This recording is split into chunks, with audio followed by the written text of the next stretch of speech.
we are sad representatives or representation of this great union that we have worked with and have served, simply because a procedure called elections was not done in the right manner. Resolutions are being made on the way forward. And as we hope and pray that the courts of this land shall hear and listen to us as we petition that these elections be overturned and we have a credible, fair, and a soft election. But we are saddened because none of the national elections were elected by members.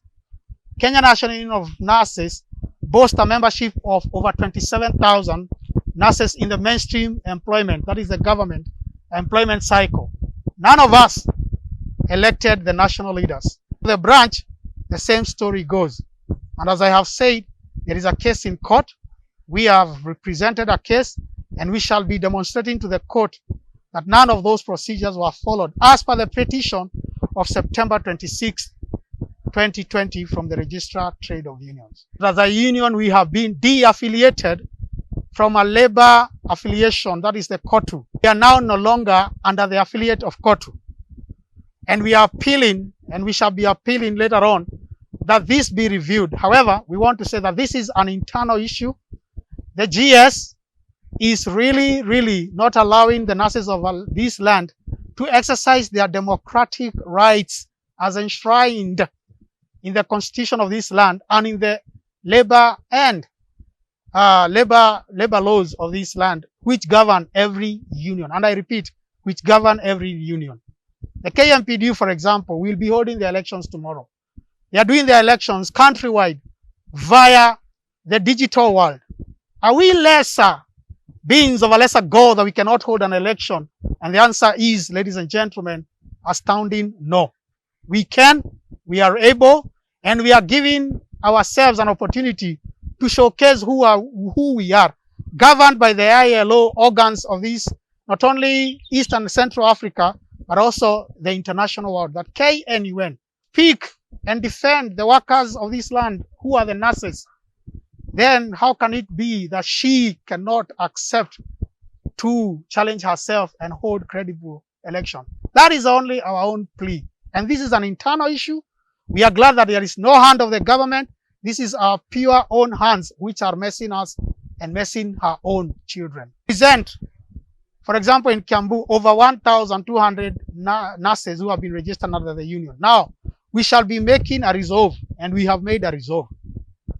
Now, if, and we pray, that if the court process fails, but we pray that it shall not fail, because we know that the courts of this land will uphold justice. But if in any way we can no longer sit together, there are options. And options are as far as one, we may join other unions which are under the affiliation of Cotu, or even far much better, still form another union and mark you. And this one can be taken to the bank.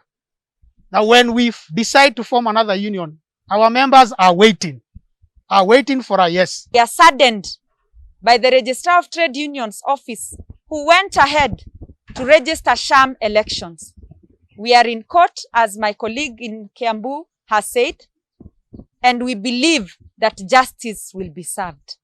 The movement we are starting today is to get this right from the members, so that the General Secretary who feels that it is a Halima business is forewarned that this is not a Halima business, this is a members' initiative. Members in the nursing profession are educated and they are going to take back the union to its lost glory. We live in a country that is governed by a constitution that allows us to enjoy freedom of expression. And whatever we have written, whether on social media or on letters, is the truth. He has been on record calling me names.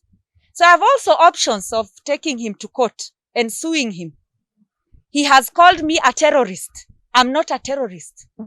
I'm a Muslim woman who has passion to take care of nurses in this country.